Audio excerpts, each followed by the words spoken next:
Hi, it's been several days since I last filmed and practiced because my knee has been a little bit unstable.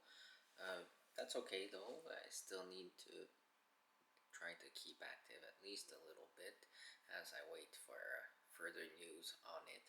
So, without further ado, again, I'm gonna stay away from rotation and pivot, so not as much kata as I normally do. I'll just go into some basic movements. So we'll go through all the basics, just the movements first, and then we'll do a few combos, and we'll take it from there, see how long all of that takes.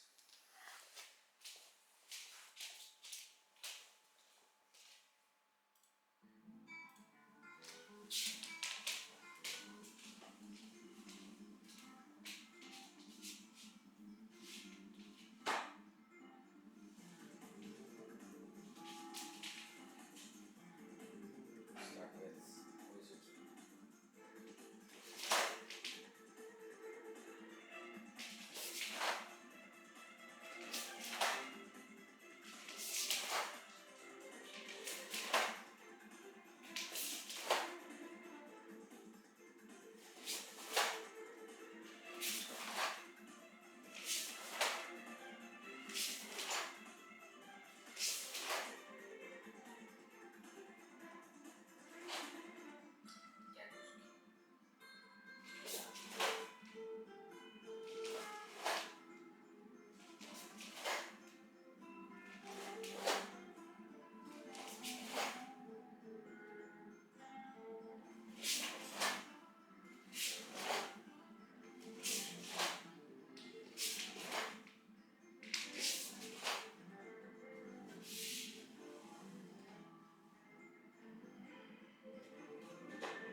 it's shoulder width apart, right? Not this here. But as long as the biomechanics stays the same with the limitations of my knee, that's the best I can do right now. What's next?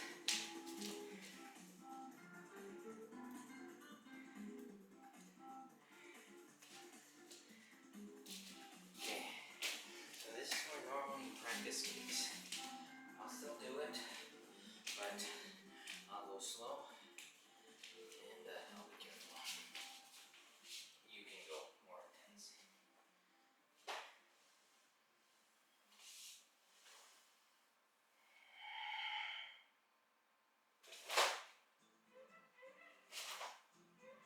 My yay.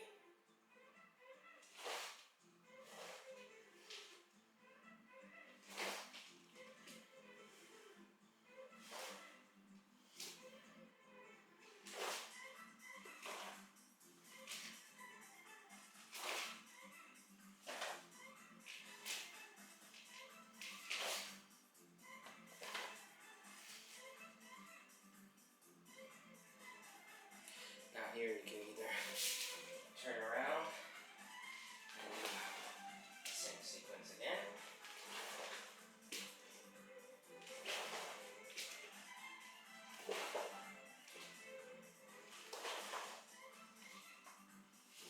Or you can go backward with a kizami right way.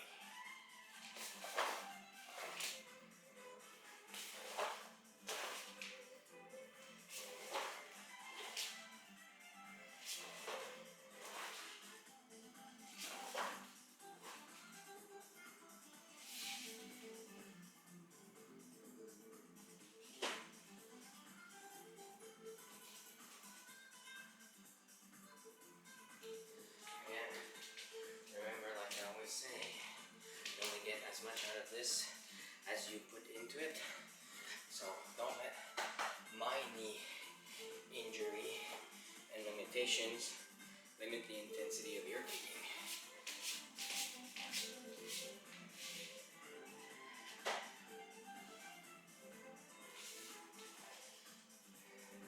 Next kick, I want you to get.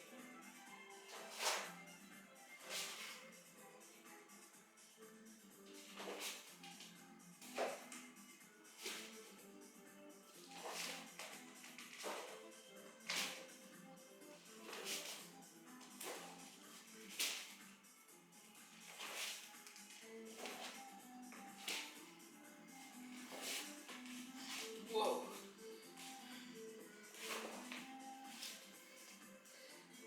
And again, you can either turn around and do it again full speed.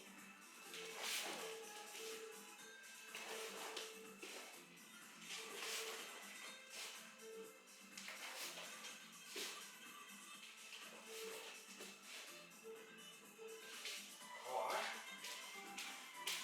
do it backwards. Kizami. I want you to get it.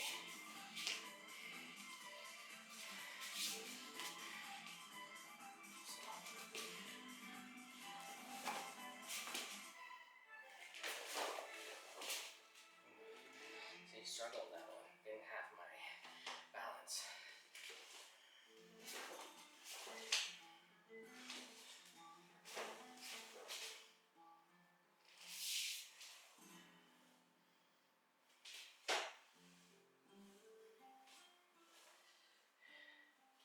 Clearly I need to work on that, but I blame the balance and the twisting. I'm still hesitant.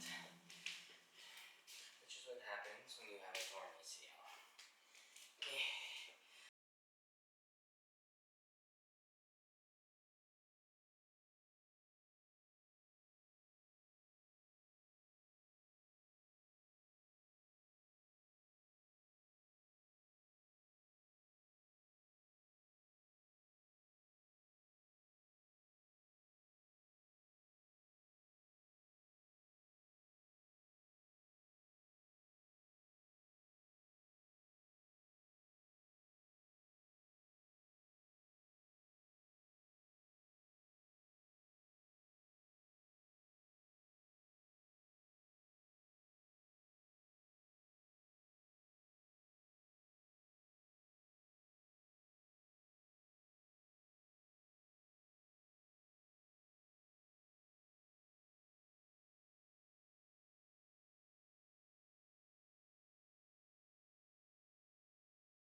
any of these movements that we just practiced, I should have said this at the top.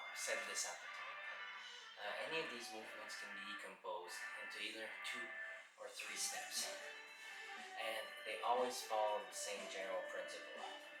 So, what I mean by that is that, let's say I want to go to Ageuke. First, you need to decompose it. I'll show you from the side. So first, right, you have sorry, in French we call it main appel, but basically you're warming, right? So first move your hand and your foot always at the same time together, right? So let's say we're in Gyakuzuki, you go prepare. Oh, that's the first half of the movement. Then if you decompose in 3 steps, you go a little bit forward to get ready, and that's mostly to prepare you to always not start the second half of the movement with your arms before your balance has actually passed your pivot point, right? So 1, 2, and then 3. Again, arm with leg together, right? So that's 3 steps. Once you've practiced that enough, you can go into 2 steps, right? So 1, 2, right?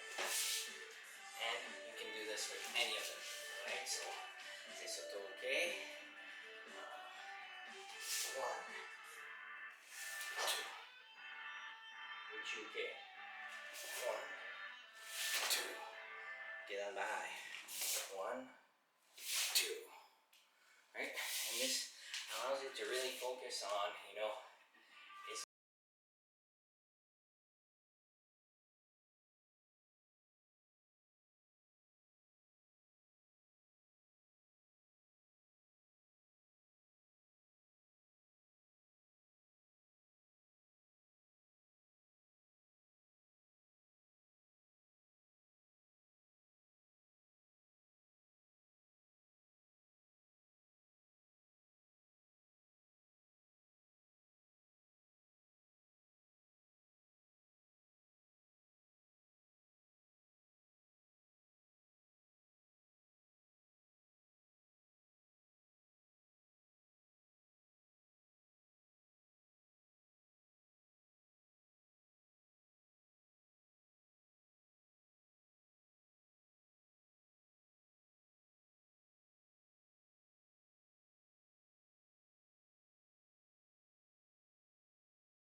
for your hands as you're taking 1 step, right? Because you finish with a Gyakuzuki, but since this foot is the one that's going forward, you need to still use this hand to block, right? So you need to first bring the other hand forward, and then go into your block. So 2 moves, right? Added complexity, but that's where the breaking down each individual movement that we just practiced into 2 or 3 steps will help you with that, right? It helps your memory. It will be in your body memory to go 1, 2, 3, right? This first half step there, you ingrain it, right? And obviously, if you're struggling with any one of these combos, you decompose it. So that should help any more beginner people who are struggling with hand-foot coordination. For now, in every case for the blocks that we're doing, always same foot, same hand. So I'm here and I'm not sure which one to go. Well, I have this foot forward, so I know whatever block is called, whether it's an uke, sotoke, hagyoke, I will always, this line forward, so this hand blocks. Doesn't matter if I'm here, here, here, here, whatever foot is not forward is the one that's gonna block, right? Even if you're going backwards, this foot still stays the one in front. So that's a good way to remember when you're starting out. Obviously later on we'll get to hagyoke, uchiuke, etc. But for now, we're doing just linear. Okay, what's next?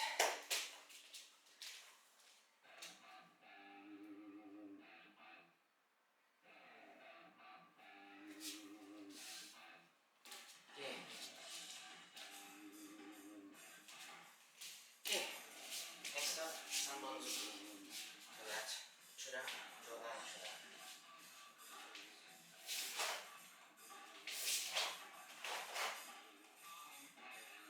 Should I be good? I think that might be. Let's see. That makes more sense. So, starting from Gyakuzuki. Right, that way your hips can move with your punches, right? In, out, in. Out, giving you more distance for your jab, more power in the finishing.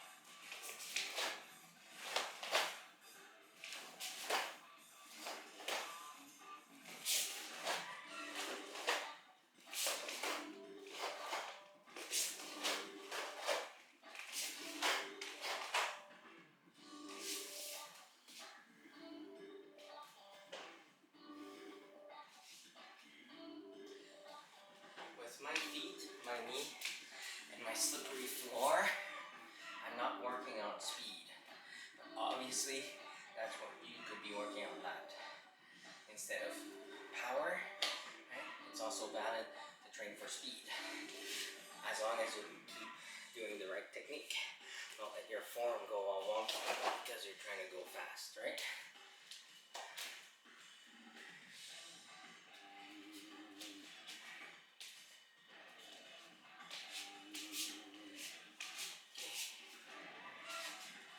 Next up, Uchiuke, Samizuki, Yakuzuki.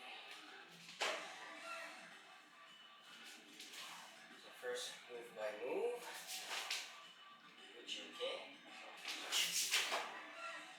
Ni, Samizuki, Ni, San, Yakuzuki. Again, each, Ni, San. Each, Ni, San. Okay, 1 count.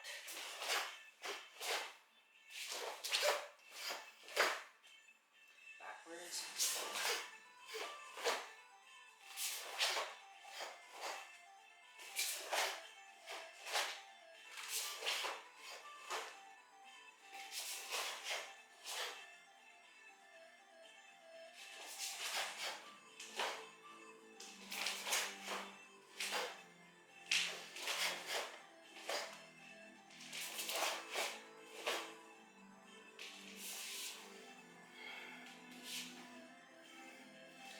easy. You can also vary the timing of the combination itself. That being said, first version I did is more traditional.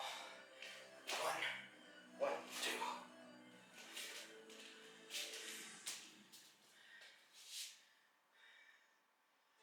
Okay, next up, Soto okay, and B wagon.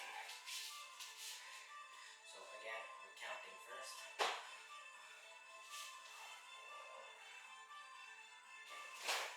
Okay, Soto okay, and B wagon. Each.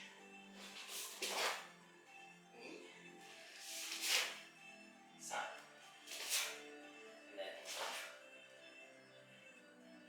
so you can either finish like this. I think the traditional way to do it, sorry, I just remembered while I was doing it. So ni, san.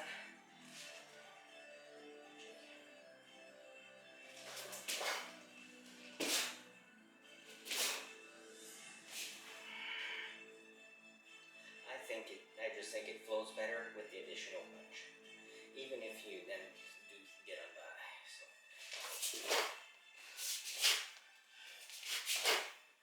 And then I think that makes more sense. That might actually be the correct way to do it. So again, 1 count.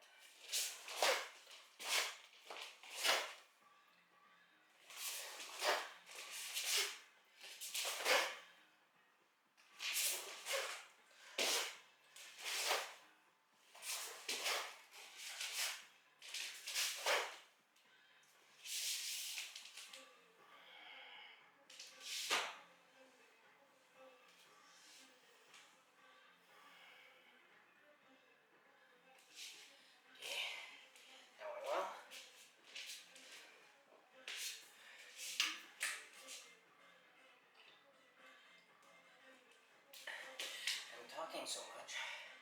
I'm not exerting myself as much as normal because I'm giving myself time to recover. Because like I need to keep going, whereas normally I should.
Same thing, but Awashi.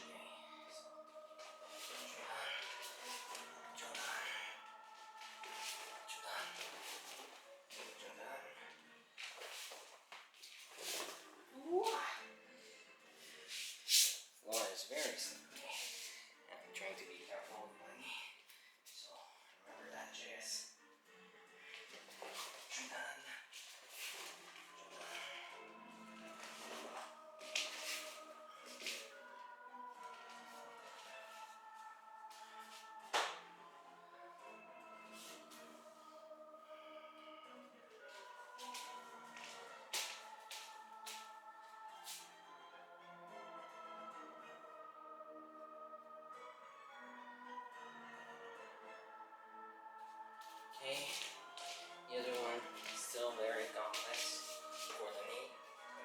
straight.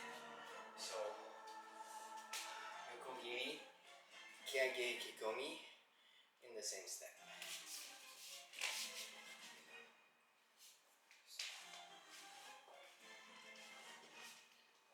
I can't even do it with my leg, but theoretically, you'd be going Jodan, Chudan, step. Jodan, Chudan, step. Jodan, Chudan, Jodan, Chudan. But I don't feel stable enough to really give it, so please don't criticize that very weak attempt. Thank you.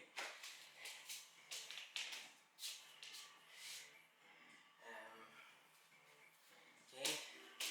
Another thing to practice is the outside crescent kick. So target on your hand. And you're trying to hit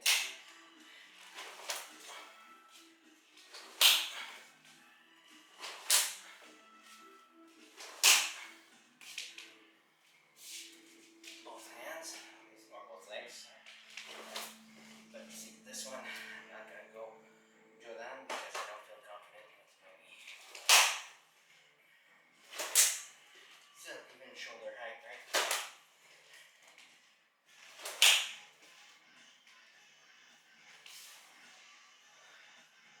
Anyway, that's the concept.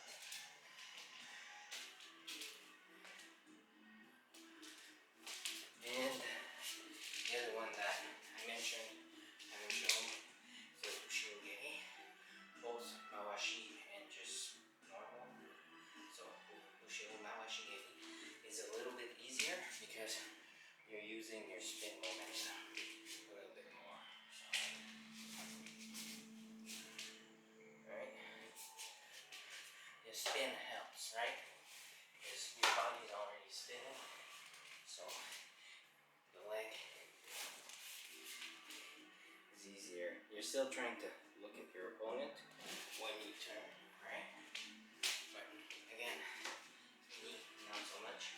And then the other one is the Ushigiri, which even before injury I struggled with.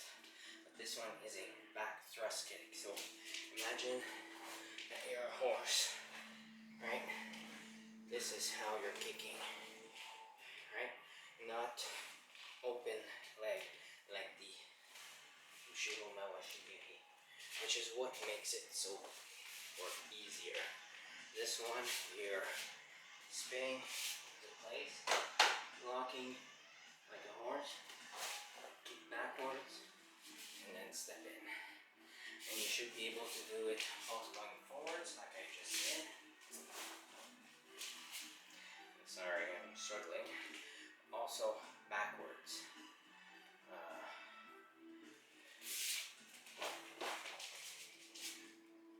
Which is even more difficult. I can't even do it. But, okay. I believe that's all the basic moves and most Q level combinations. These basic Q level combinations. I think my knee has had enough, so that'll be good enough for today.